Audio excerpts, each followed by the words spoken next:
Behold, a cold open. 4 episodes ago on our classic episode, Gambling Sucks Ass, we talked about how gambling is so fucking bad. They just take your money usually. Like you generally have less money than like when you started. Yeah, well, I hate that. That's money-wise, my least favorite scenario is when I have less of it.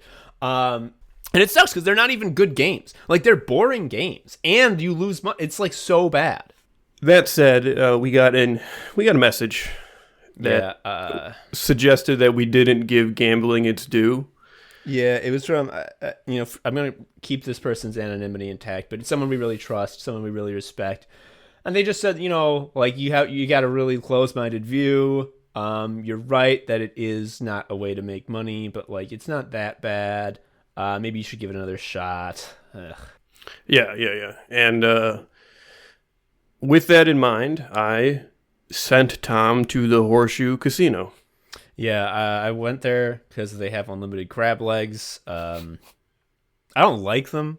I don't eat crab legs. I just think it's a really good deal. I respect them for offering it. It feels good to be around that much value. Yes, I mean, if I'm going to be losing my money with these shitty games, at least I know that in another life, I could be getting a very low cost per ounce of crab leg meat. Anywho, the point being, I spent like all fucking day playing these shitty gambling games, and I gotta say, I hate it even more than I thought I did. It was so bad, so boring. I lost so much money. I spent so much. You know what I did most of the time is I played this game called Blackjack. You ever played this piece of shit game? Yeah, I hate that game. That game is really annoying on account of I always have a higher number than that guy. It's so much. I know. Yes, and he still takes the money. No matter what you do, you get the fucking, you lose. You lose every time. It's guaranteed. Last time, I only played a few times because I was obviously keep losing, but I remember like 22, lose, 24, lose, 90, lose. Okay, 90, okay, so I was about to say, you obviously have the same strategy as me, because I figured this out. This is another reason Track Deck sucks. It's such a simple game. It doesn't take long to master it. I figured out the ultimate move. I just ask for the whole deck every time. I can easily get totals into the hundreds in this way. Yeah. And even so, I fucking lose for no reason. The dealer's cards have no defense value. Like, nothing. You can just take as many as you want. That's so fucking frustrating. Because, like, if I were the dealer, I would not simply let my opponent have as many cards as they want. I mean, I would try to resist them in some way. But I guess it doesn't matter because, like I said, you lose every time. So what's the point? All this is to say, we hate gambling. We were correct in our original assessment. Everything we said was correct and true. Oh my God! What? Okay, this can't be right. Oh my God! Wait, Joe. Okay. So I have the Wikipedia page for Blackjack open, so I could find out more facts about it to roast. Maybe this is like a regional variant. It says here that when you get 21, they pay you. What? They give you more money. They pay you when you do that. But you didn't do any work. I know. You know what it must be? It must be that like this is the wrong Wikipedia page. This is actually the Wikipedia page for jobs. That's why they pay. No. Oh fuck! It's Blackjack. Oh my God. So we gotta go gamble. Yeah, I want to experience a rush that I will destroy my life to keep going. Yeah, this is definitely like actually gambling's great. Whoa! They pay you. Well, if only I had known that. But like, if they pay you, how do they stay in business?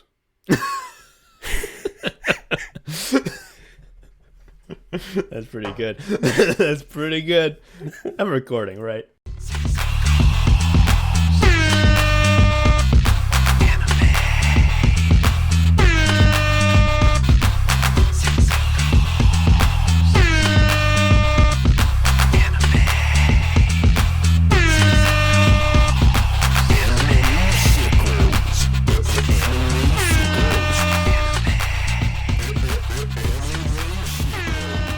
Hey everybody, welcome to Anime Sickos. It's the podcast for geniuses and the only podcast where we talk about gambling because that's what we're into now. It's the love it. The smartest way to spend your time, and it'll make you rich. All you gotta do is get 21. That's incredible. I'm Tom, an anime sicko. I'm Joe, an anime sicko. We have a patron, which, I mean, Patreon doesn't really excite me anymore now that I know about gambling, but I'll read the name. We have a new $5 patron. This is going to be Gary Hayes. Gary, we're going to turn this $5 into $500 when we hit the casino. You are going to love the ROI that we're going to get you. It's going to be, actually, Joe, we were making fun of how the dealer has no defense value, and this is actually going to work out in our favor completely because, like, say, for example, we're at 17 and we need 4 more, and, like, he's got a 4. What he wants to do is say no, but he can't. He just has to do it. Like, that's so dumb. This game's for suckers. We're geniuses. My issue with the dealer, too, is the vest. I don't like it. Yeah, no, we don't like that vest. If I had my way, they'd be dressed like the shepherd from Dragon Quest VII. Which I love that the shepherd dresses like a sheep so that everyone knows. Like, I wonder what that guy... Oh, that guy's a sheep dealing with guy. And all the sheep obviously follow him because he's king sheep. Yeah, he's the biggest sheep. This one learned to walk on 2 feet. They can't do that. We're going to talk today about our slop weaknesses. Now, we talk about gimme the slop. That's a famous sicko phrase. It means generally that we're little fucking pigs and we get provided with little enrichment pellets, slop, crappy media, anime, video games, just really low quality shit. And it is our way of sort of making peace with the fact that despite these things being very bad, we fucking scarf them down like hogs. And everyone does this, but there are slop weaknesses. There are some flavors of slop that a particular piggy will go really nuts for. Can we start with you? You have a whole, like, it's an aesthetic, it's a game, there's a lot. Yeah. You have a bunch of ones. I just have one big one. So I'll begin. So, if you want to know who the most oppressed person in the world is, it's the cyberpunk fan. That's me. Also a gamer. Well, yeah, if you like cyberpunk, you like gaming, because that's as close as you can get to jacking in the real life. It's playing a video game. Anyway, if you want to go viral on Twitter, there's no more surefire way than to have a big call-out thread, a big buckle-up chuckle fucks thread about how cyberpunk as a genre is actually very xenophobic and nationalistic. The whole prevalence, huge prevalence of Japanese corporation and Japanese culture and sort of cyber katanas is all a nationalistic, xenophobic fear of Asians that was prevalent in the 80s when it seemed as though Japan was going to overtake the United States. And also, it's really not actually that punk. It's not that anti-establishment. I mean, all it really is like cops and robbers stories with a coat of flashy paint, and it really never digs into anything that big. And honestly, it's like all it really focuses on is like, if you have a gun for an arm, are you still human? That's so boring. That's such a surface level thing. Why don't we talk about instead, what if your prosthetic leg had a subscription fee? What would that be like if you couldn't afford that fee? You couldn't walk, and your legs, your body parts were owned by someone else. Actually, that's a lot more interesting, and that's not something that cyberpunk ever focuses on. All this shit is true. I don't give a fuck.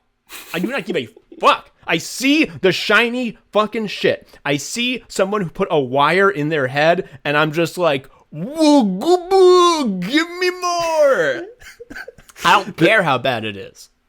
There is a moment in the Deus Ex game, not the first one, but like the remake, where the big corporation that makes all the bionic arms and whatnot is like, oh, we need to do a firmware update on everybody, and like you can make the choice to get the update or not. And then if you do get the update, there's a moment later where you like don't function properly. And like when the choice was offered to me, I did not even consider not taking it. It's like, I'm a computer guy. My firmware has to be up to date. Like, there's drivers. Dude, that's so funny because I did the exact opposite thing because this is how I do in real life. When my computer's like, we have updates for you, I'm like, fucking don't give a shit. To the point where one time my computer wasn't working at work and some guy, IT guy, remote, like, jacked in and took remote control of my computer to fix it and was trying to figure out what the problem was. And he's like, let's first, just in case, make sure you're up to date. And he opened up my fucking thingy. And it said Windows 95. Yeah, it was like last update 2017. And I was like, oh, whoopsie. Anyway, so I didn't get the firmware update, and I was able to have my UI working during that boss fight. That game wasn't very good, but hey, it didn't matter because it was cyberpunk. Like, I read the book Altered Carbon before it was a Netflix series. Joe, that book is so fucking bad. Like, it is total fucking trash. It has only one good idea, which is in the future everyone's brain is on like a little fucking floppy disk chip thingy, and it's called your stack, and you can pull it out and you can like put it in any body. Every body's got a little port, and so you can put into any body you want. Our main character gets like fucking turned to Swiss cheese by machine guns tons of times, and they just take his stack out and put it in someone else, and he pops out. And like, that's a really interesting idea. It is not fucking examined at all. Right away, there's a trans angle. They don't talk about that. In fact, the guy's a TERF.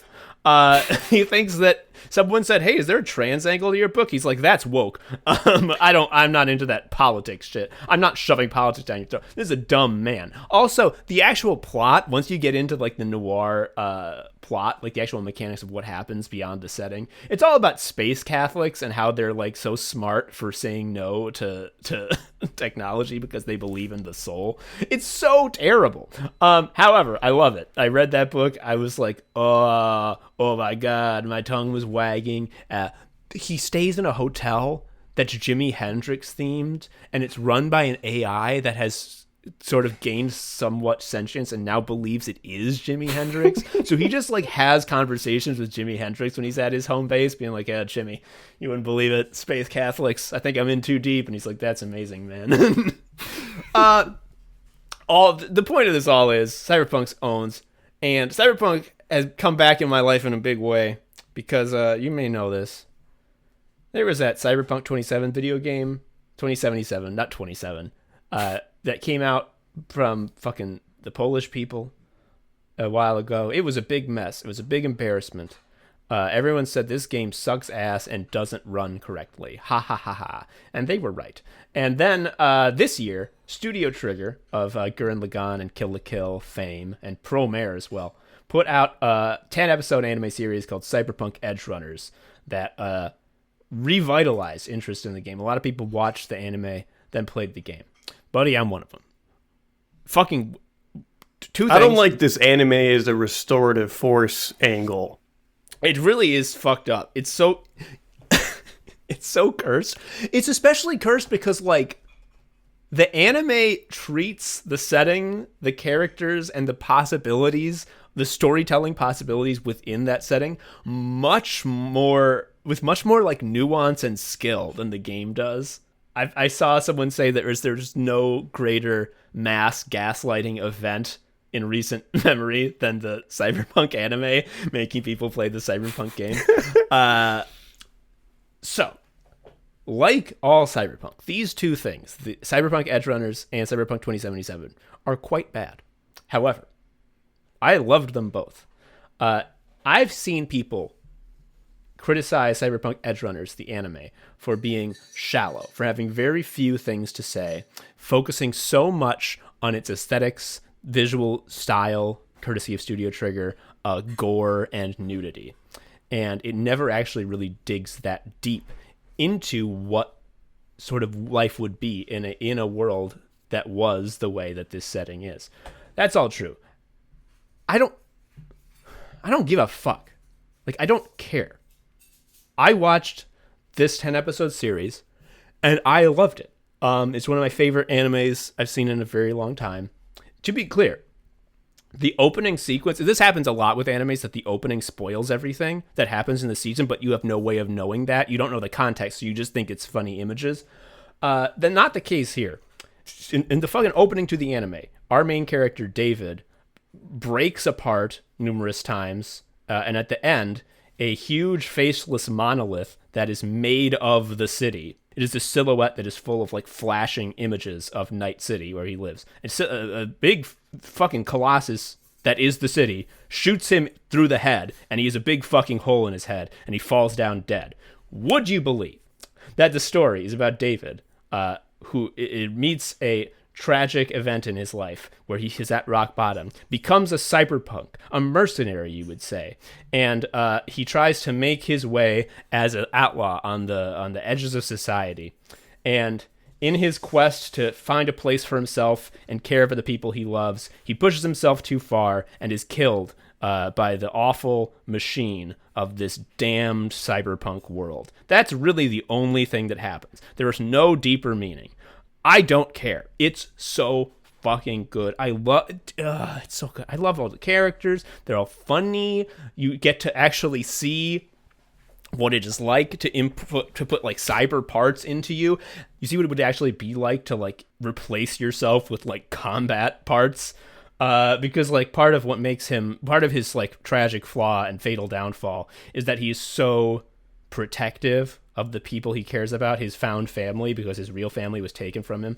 He's so protective of his found family that he consistently and constantly is replacing more and more of himself with combat parts, even to his detriment. And this is another thing that people shit on, is in the cyberpunk universe, there's something called cyber psychos, where you take too much cyber wear and you go crazy. And it's actually a very infantilizing and small-minded view of mental illness. And actually for disabled people who actually have to use prosthetics and things to help them through the day, it's actually insulting to say that an outside thing that helps you, do something better with your body will make you go crazy. Like, that's really bad. And it's like, yeah, okay, you're right.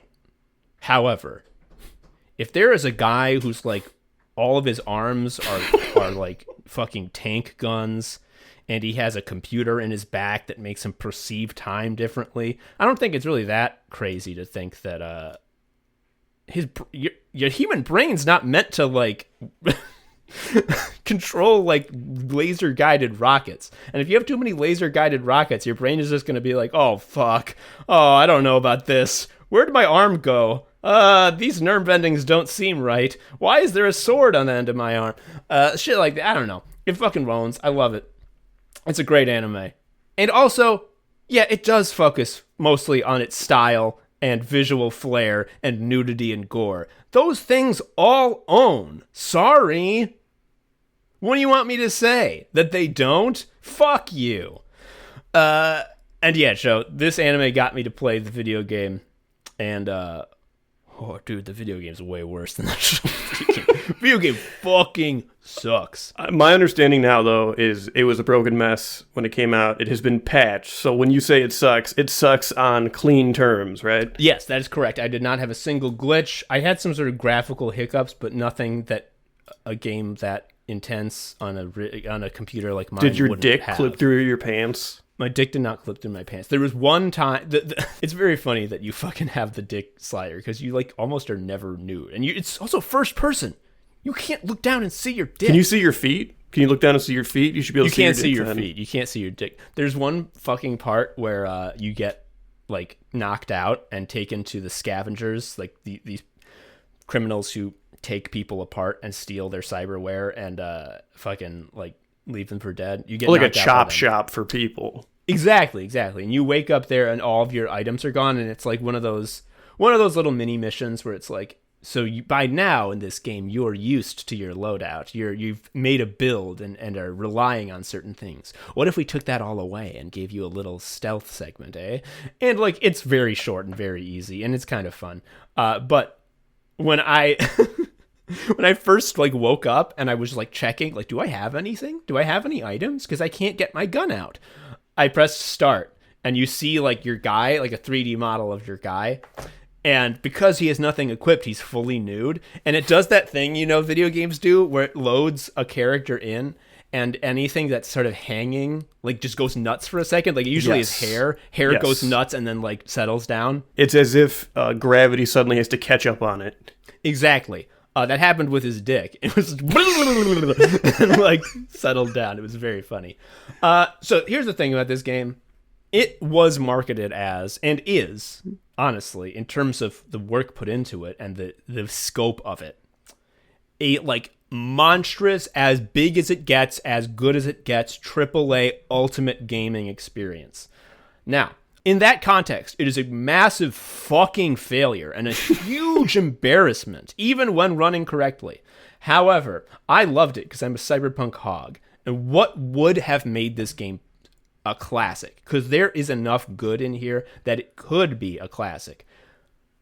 If this game was like a 15-hour indie RPG, it would have been one of the greatest of all time. Because what works is the setting, obviously, is so fucking cool because it's cyberpunk and shit.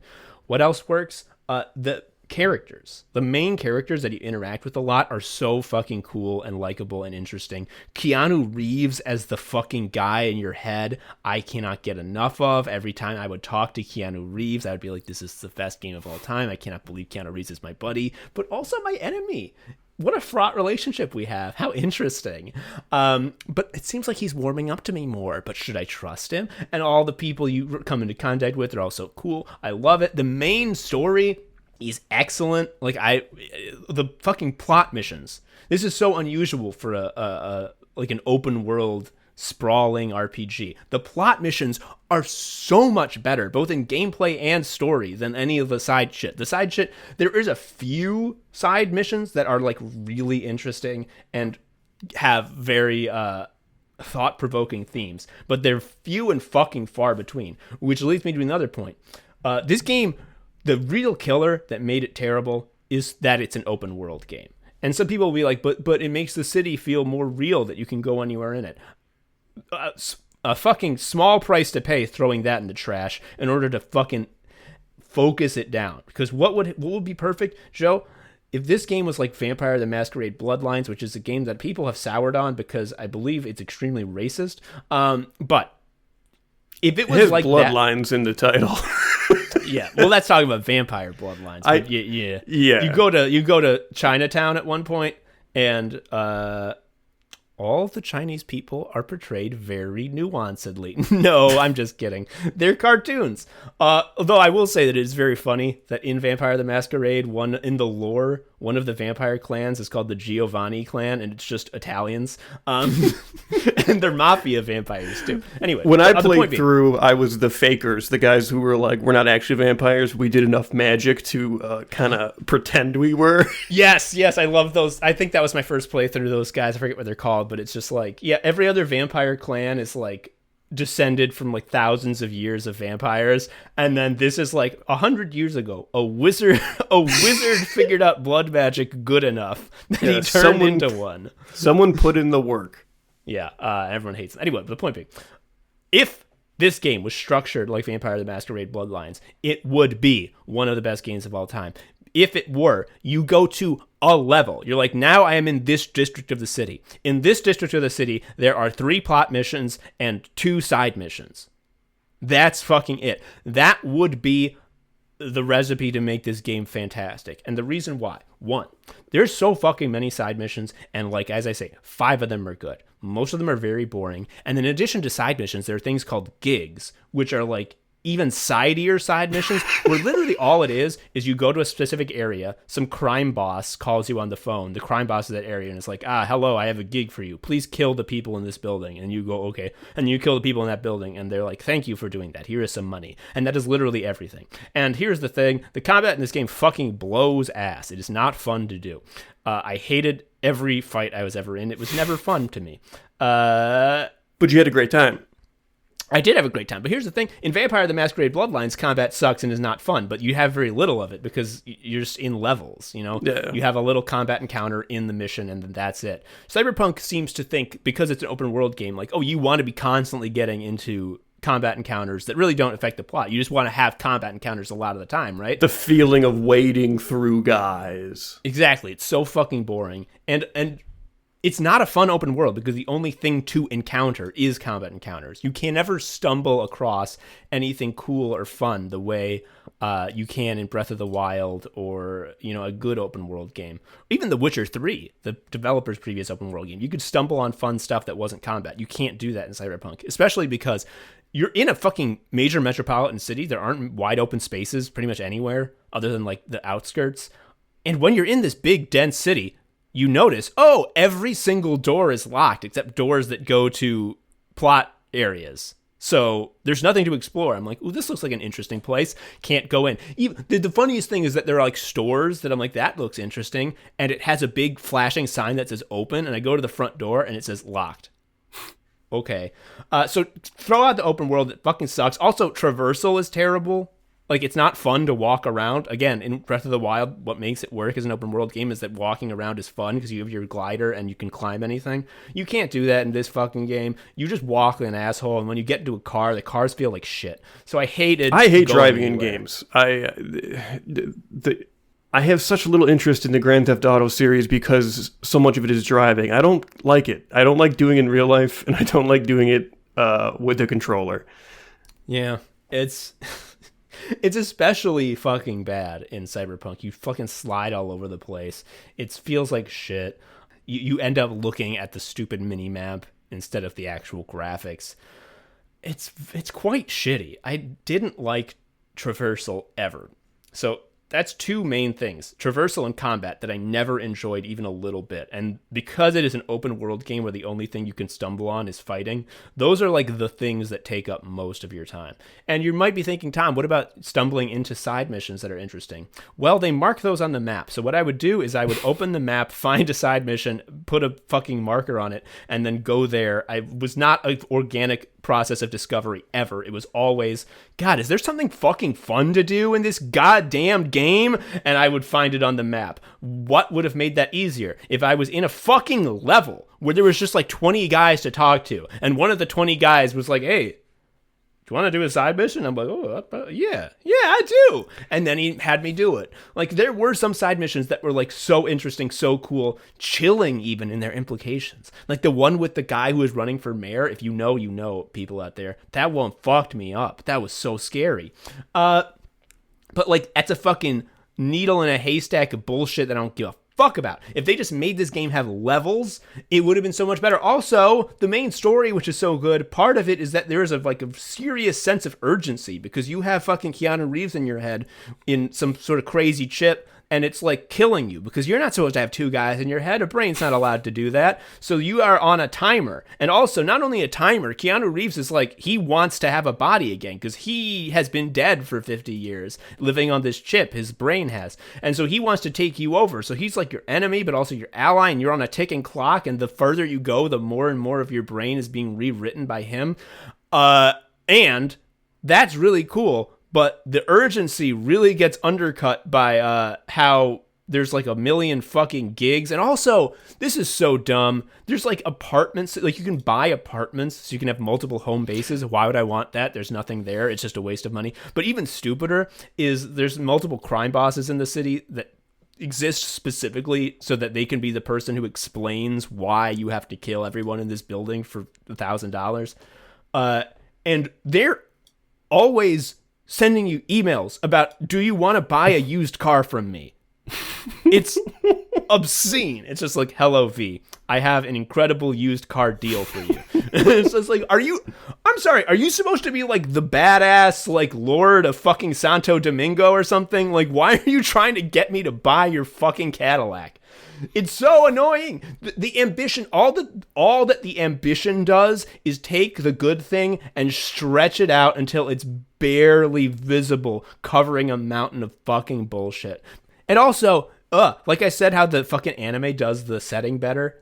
In the anime, a big part of it is like, a big part of the themes are like, you have to be careful when you replace parts of yourself with fucking military tech, because it could overload what your brain is capable of controlling. And also, just having that much non-organic matter in your body can like have a immuno response that could threaten your life. So you have to take a ton of fucking immunosuppressant drugs. And like, every time David gets a new augmentation, his whole crew is like, oh no, don't do that. And he's like, no, I have to do it to protect you. And it's like, you're not Please don't. In the game, fucking cyber augmentation is just like, it's just stat boosts. You can get your spine replaced by another spine, and all you do is like pay $10,000, and then instantly it's on. And if you want to replace that spine with a more better spine later, doesn't matter. And it also, like, part of it is that, like, in the fucking show, when people get augmented, it changes their appearance, like, very starkly, because, like, they used to have normal arms and now they have arms that are fucking huge. You can get those same augmentations in the game, but your arms stay the same size. It's very stupid. Again, it is ambition that outstrips what the game is capable or prepared to do. So why even have that level of ambition? That said, I fucking loved it. Great game. I really do feel like a super ambitious open world game is like a trap. Like if you are a studio and you are doing this excitedly and you're hyping it up, you don't realize you're already dead. Yeah. Like people who are Breath of the Wild haters say, like, it's not actually that interesting in open world because it's so empty. It's like post-apocalyptic, so it's actually very empty. So what's the point? Actually, that's good. That's like the only way that it can work. Yeah, I mean, the alternative is a bunch of reused assets being stamped everywhere, which does not feel immersive. Yeah. You just like, oh, well, what if I filled it with stupid little fucking combat encounters where you help that's the most insane shit. Like, half the combat encounters are called, like, NCPD contracts, where it's like, hello, we're the cops. We'd like you if you killed these guys over here. And then the cops pay you. I never did any of them because I don't want to help the cops.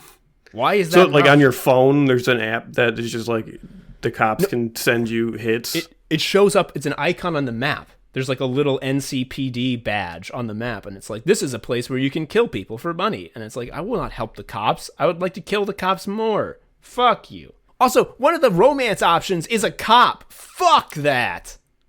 I mean, he quits the force because he's like moral. He's like a true believer. He's not corrupt. But still, I don't care. You know what he should have tried doing was changing it from the inside. Joe, what is your slop weakness? So mine are a little more nitty gritty. Tom has his overarching aesthetic of cyberpunk and what he's willing to put up with, like garbage wise, just because there's computers you can talk to. Dude, at one point you get jacked into, and you're gonna go so deep that they have to put you in an ice bath because otherwise there's not enough heat sinks in the human brain to keep you alive. There's no heat sinks in the human brain. Yeah, you go into the deep web where, actually, if you look at the lore, 50 years ago, a guy named Raish Bartmoss fractured the internet. It used to be that the internet was the internet we know now, but he fractured it so deeply that he allowed rogue AIs to infest it, which would cause people who use the internet to die immediately. So they had to partition off the internet from the rest of the world. It's behind an AI wall called the Black Wall. And the internet that we know now is actually a bunch of small proprietary networks that are all run with an iron fist by the corporation that maintains them.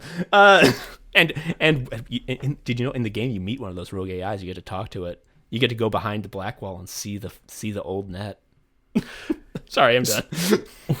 So I'm more tuned into mechanics here. Like, I mean, I'm talking about certain neurons firing from very discrete tasks or very discrete choices. Yes. The first is an aesthetic choice, and I like any game that looks like a ZX Spectrum game. Like, that color palette, I fucking love. So what is that for those of us who don't know? ZX Spectrum is like one of those home computers that, like, it was just a home computer that had games and stuff on it. But its color palette is just kind of distinct. It, like, so clearly, like, has a look and feel. And I've never had one of those. I just think it looks cool. So I'm playing Tiny Rogue, which is a fucking roguelike, surprise. And it is doing that aesthetic. And it also does the CRT curvature, which is like... I mean, there's scan lines that come up too. Like, they really capture all that stuff. So I'm a sucker for that. I'm looking up ZX Spectrum graphics. If this is what you're talking about, I can see your point. This color palette is so, like, it's like Lisa Frank, dude. It's so burstingly bright. I believe, like, my first time I like really encountered it is because Donkey Kong 64 has a jetpack cabinet in the game somewhere that you can play, and I believe it has that same color scheme. And I was just like, this is like 8-bit, but like not. What is this? And yeah, turns out there's a computer that looks that cool all the time.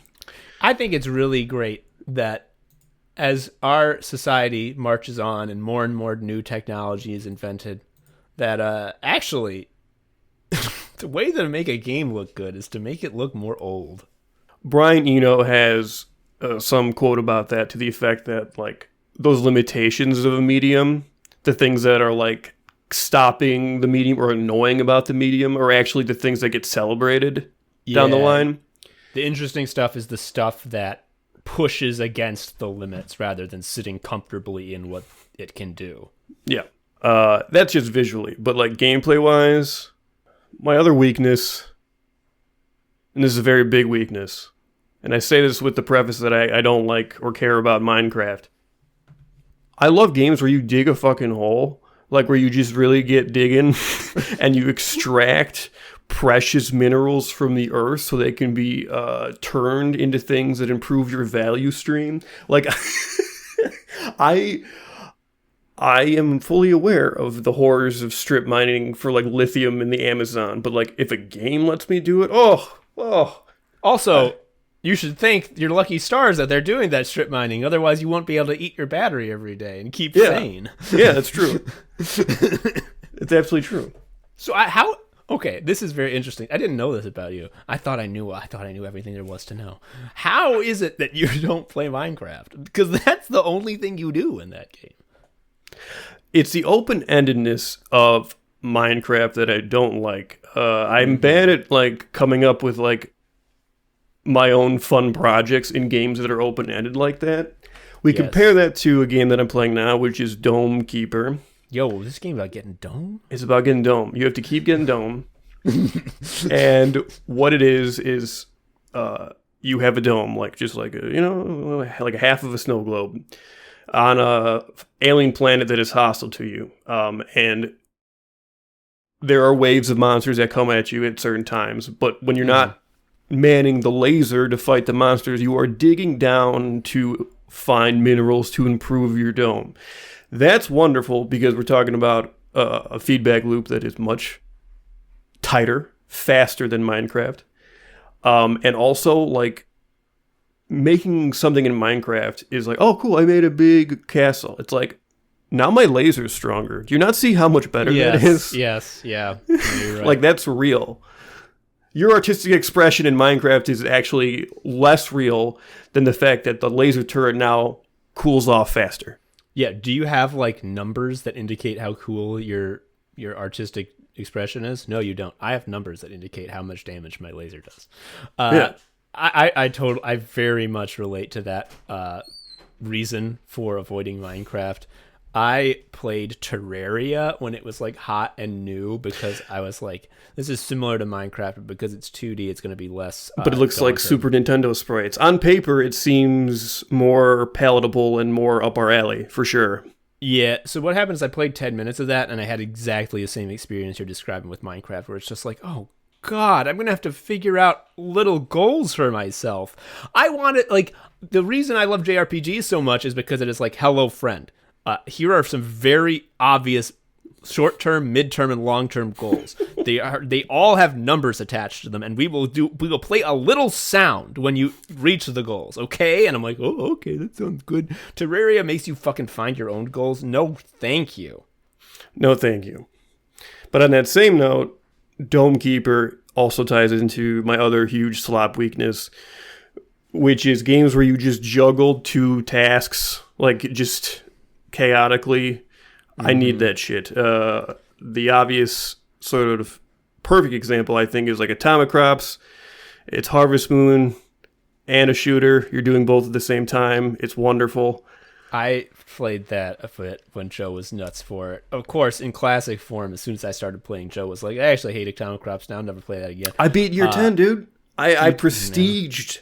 You did. I mean, and I gotta say, like, something about your brain's different. Like, I liked it, but like the fact that you had to do two things was like so scary to me. I'm like, when do I decide to farm, and when do I go out to adventure in the wilderness with my gun? It's I can see why that multitasking experience would be like so delicious, but it was very scary and overwhelming to me. I love spinning the plates. It's so fun to spin the plates. So Dome Keeper is like that because you have your like kind of shooter part, which is very simple. It's like sort of like missile command, like the laser just going back and forth, and then you have your digging.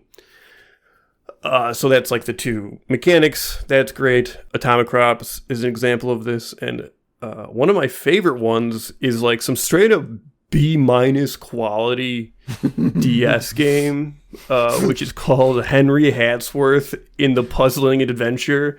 Hell yeah. which sounds like just absolute shovelware. It absolutely does. But here's the deal, people.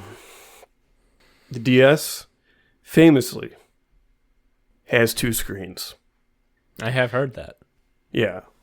So this game, on the top screen, you play a Wario Land knockoff with this dandy guy.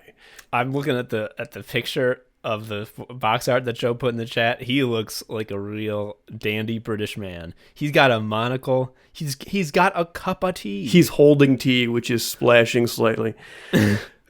So what happens is as you attack enemies and knock stuff over, doing the totally ripped off Wario tackle, stuff from the top screen goes to the bottom screen, which is Tetris Attack. And I didn't remember what Tetris Attack was when Joe first said this, and I had to be reminded that it's Pokemon Puzzle League. Yeah. That's, Joe, how is Henry Hatsworth not like the progenitor of an entire genre? Because that sounds so fucking good. Standalone, the Tetris Attack or the Wario ripoff cannot stand on their own. Like, they are not good enough games. These are not full experiences that are like good.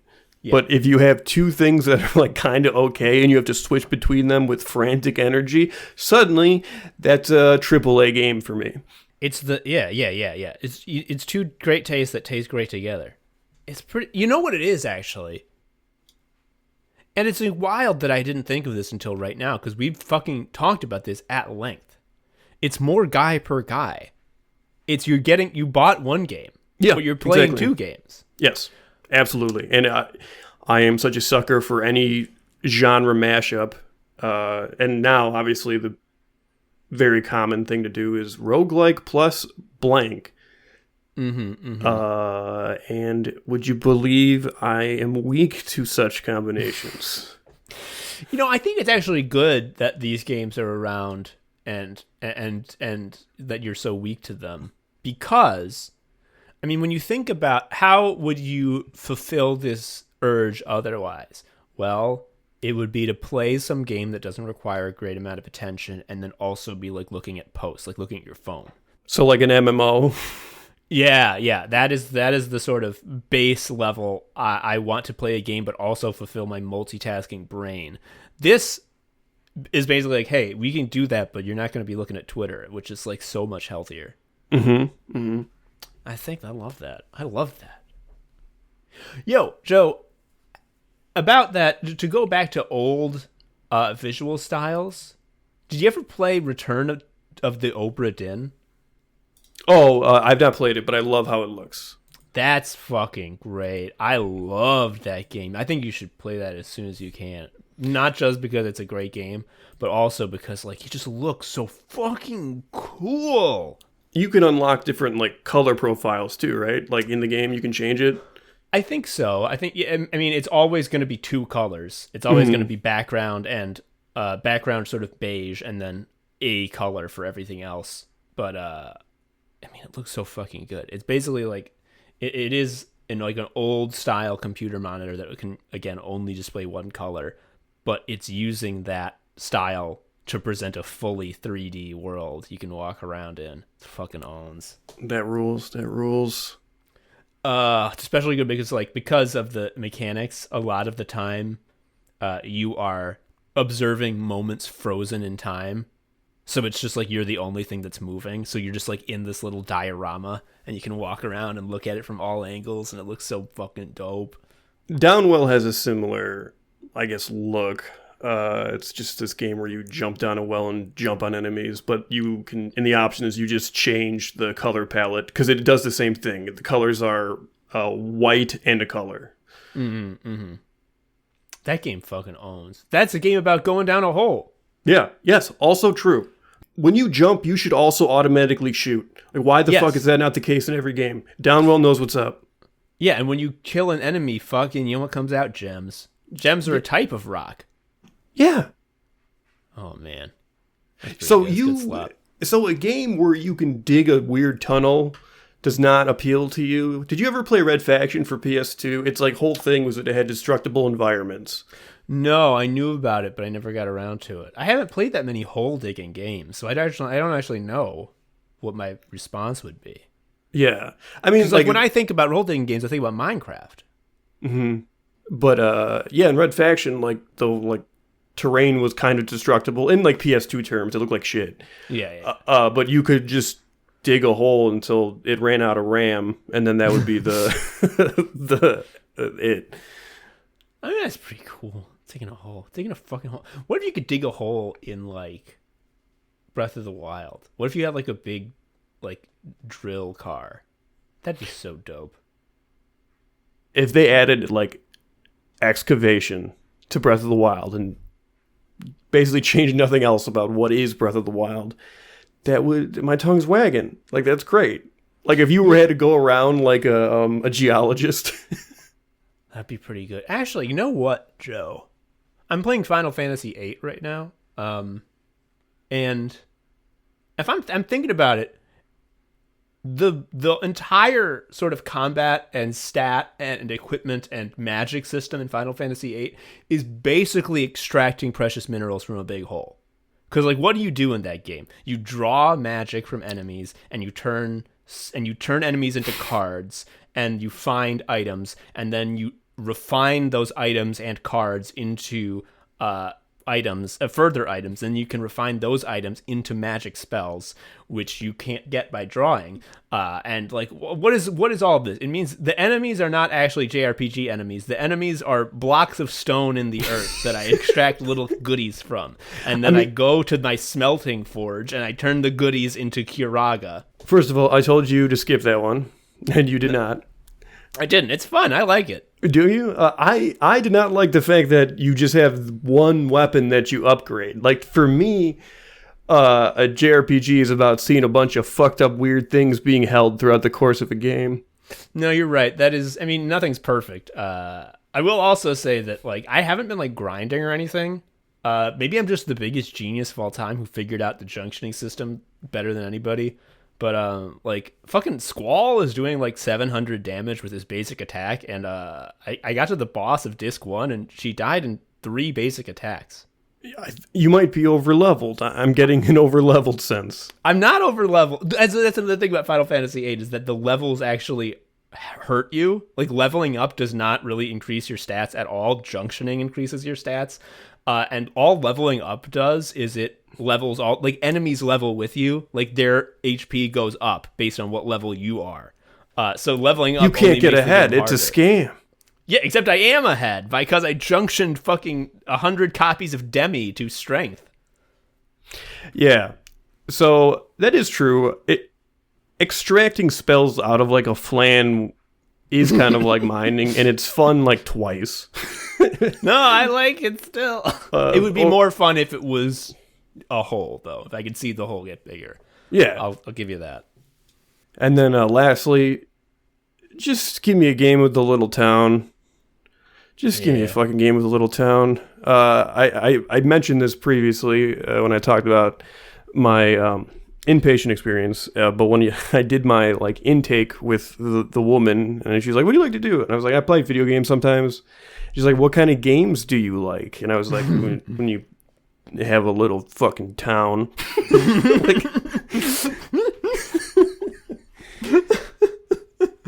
Like, I remember when you were big into Loop Hero, which was a big miss for me. I hated that shit.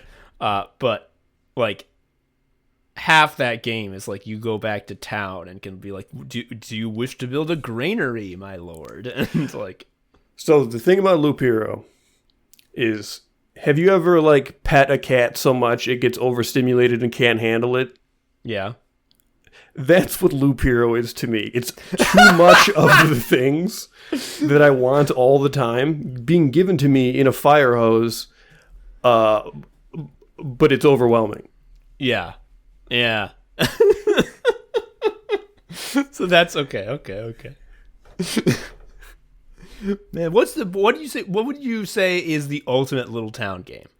Like what is the littlest town that you've ever upgraded? I really liked the little town, and this is not like expansive at all, but Final Fantasy Crystal Chronicles had a little town, and how that game works is you are on a caravan and you go on missions, and then you send stuff back home to your family, and then they send you gifts. So like, you don't upgrade your town so much, but you do upgrade your family. It's like now my bakery family is like mailing me sweet ass bread. Mm-hmm. So I like that. The town also almost always represents a type of gameplay loop. Mm. Because it's basically you do a bunch of shit, and then you go back to town, and then you do it again. Maybe this has changed because I know there's been a ton of additions to it. But I feel like, at least in the version of the game I played, the biggest with Stardew Valley was that you could only upgrade a single building in the town. You could only upgrade the community center. I want to upgrade the whole town. I guess you can upgrade the town by kicking Amazon out. But like, other than that. My issue with Stardew Valley, and I played the shit out of it, is just like the combat is so whatever. It's just... It's just tacked on, it feels. And it's mostly fighting bats. Yeah. And I mean, you like it when two games are tacked together, and even when the constituent parts are not on their own that good. See Henry Hatsworth. But I totally agree that it doesn't even feel, actually, you know what it is? It's not connected to anything. It's like, okay, sometimes you go down this hole with your sword. Yeah, and the thing is, it doesn't even feel like it's a second game. It doesn't even feel like you're doing two things, because when you swing your sword, it's indistinguishable from swinging your fucking scythe. Mm-hmm. It's just the same thing, but like, now I'm in a boring hole. It sucks. Yeah, I totally agree. Joe, you know what game you might be killed by? Because I'm looking at all of these things, and it really much hits every single mark except for the ZX Spectrum graphics, but it has a visual style that you will go gaga over when I tell you what it is. This is a game that my wife played. She played it because she had wrung all of the joy she could from Animal Crossing and Cozy Grove and was like, I need something like this. And I said, maybe this game will do it. She's like, I'll give it a try, but I don't think so. It did. She wrung hundreds of hours of joy out of this game. It's Dragon Quest Builders 2, dude. Yeah. So that's Minecraft with direction. So that is very appealing to me. Minecraft with direction, but also it looks good because it's Dragon Quest graphic and not Minecraft graphics. And like, yeah, you build a little town. The whole point is you're building little towns, and like the monsters become your buddies. Yeah, and you can ride a big tiger. Everything about it seemed very, very, very fun. It seems like exactly what I need.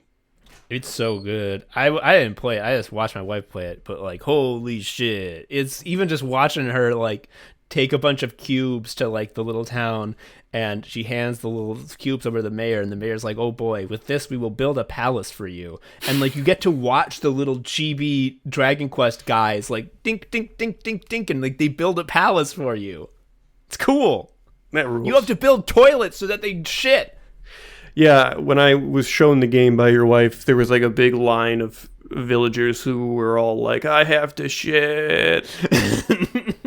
It's so good.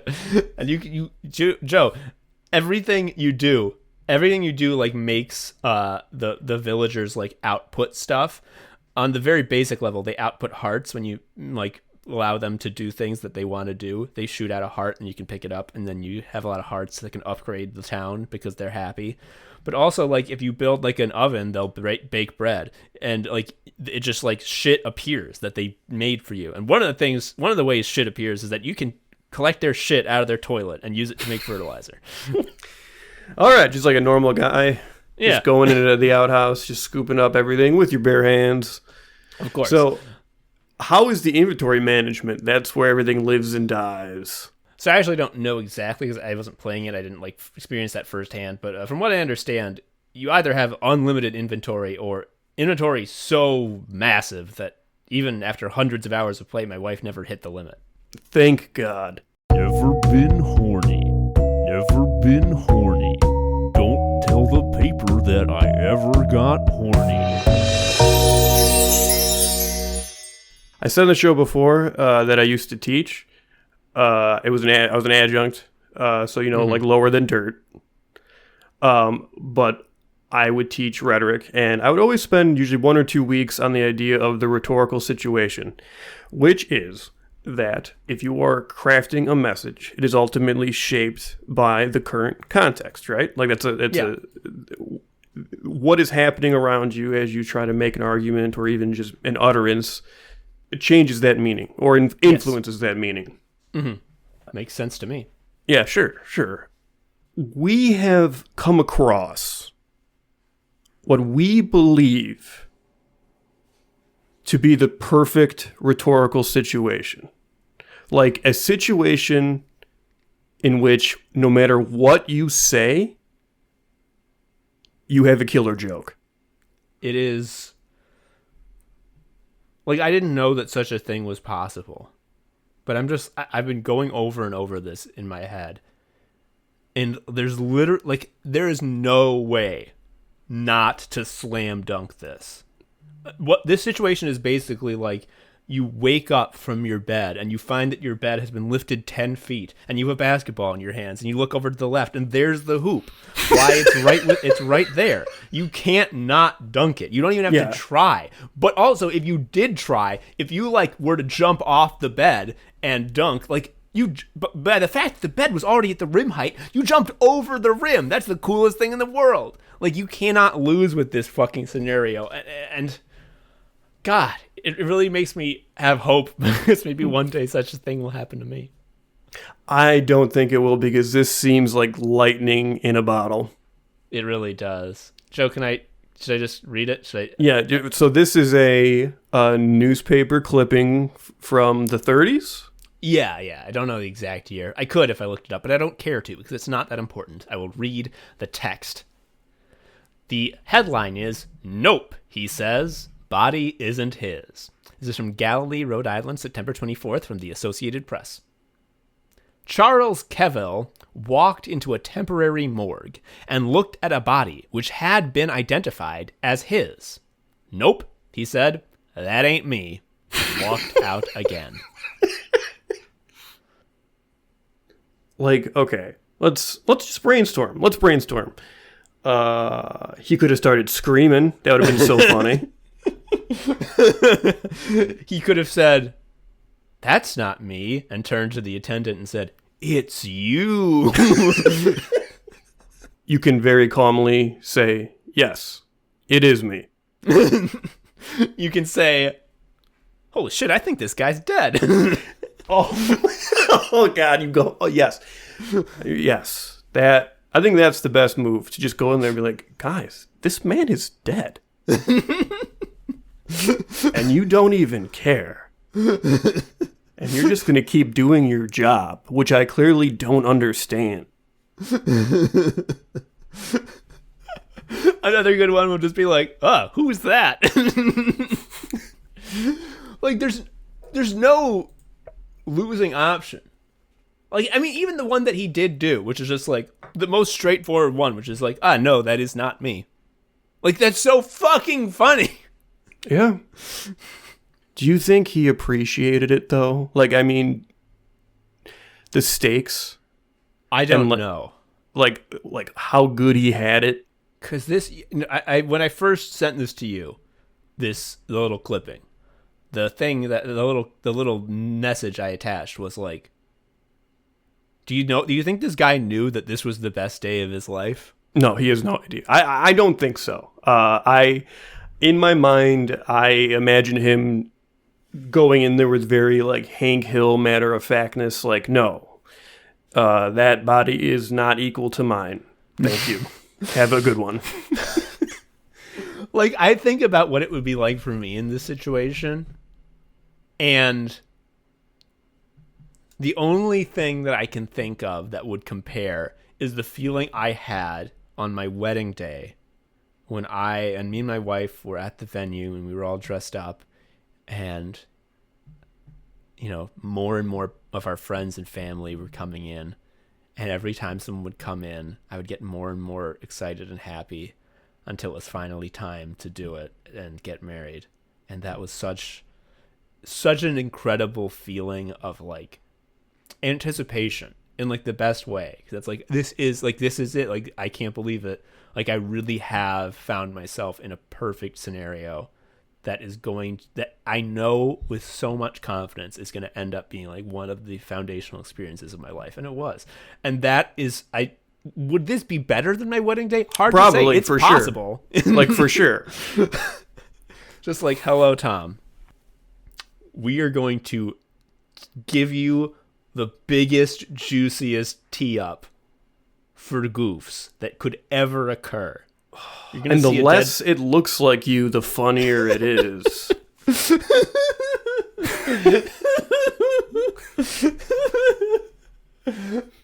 I just thought of another one. You point out at the body and say, "What's this supposed to be?"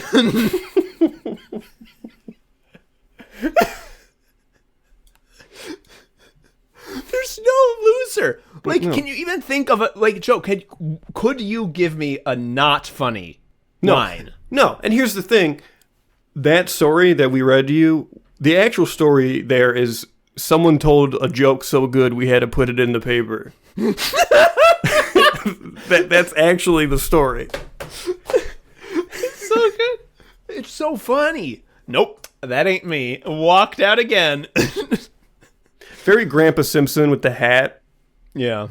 God damn.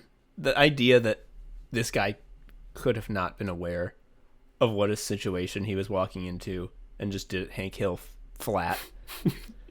It's like hearing that, like, oh, someone found the biggest diamond that's ever been, and they handed it to a chimp, and then the chimp threw it down a big hole in order that it might, like, stare at a big pile of shit on the ground that it thought was more interesting. And the chimp was right. Well, the chimp was right in this case, but like that's just because my metaphor got away from me. But if you take what my meaning was intended to be, you'll see what I was getting at. In a temporary morgue, though, like this wasn't a real. This wasn't the regular morgue. We set it up just for you. We wanted to get everything right for your classic line, sir. We spared no expense to give you like a can't lose scenario. Jesus Christ! If only one day we could have such. Yeah, I mean, I personally don't think it should involve a body, but that's fine. Yeah, there's like a living guy sitting in a chair, and they're just like, "Hey, we think this guy is you. Can you come tell us?" I'm like, "Hello." I'm like, "No, that ain't me." Anyway, that's all the time we have for Anime Sickos. What a good gag. I'm jealous. Yeah. Yeah. Well, until next time, I'm Tom, an Anime Sicko. I am Joe, an Anime Sicko. Continue eating your favored flavors of slop, my friends. Bye-bye. Thank you for listening to Anime Sickos. I've been Tom, a sicko. You can follow me on Twitter at TomHarrison19. Joe is also a sicko. You can follow him on Twitter at ShariaUncle. You can follow Anime Sickos on Twitter at Anime Sickos, or email us at animesickos@gmail.com. Please leave us a review or something. I don't know. Tell a friend. Anyway, until next time, bye.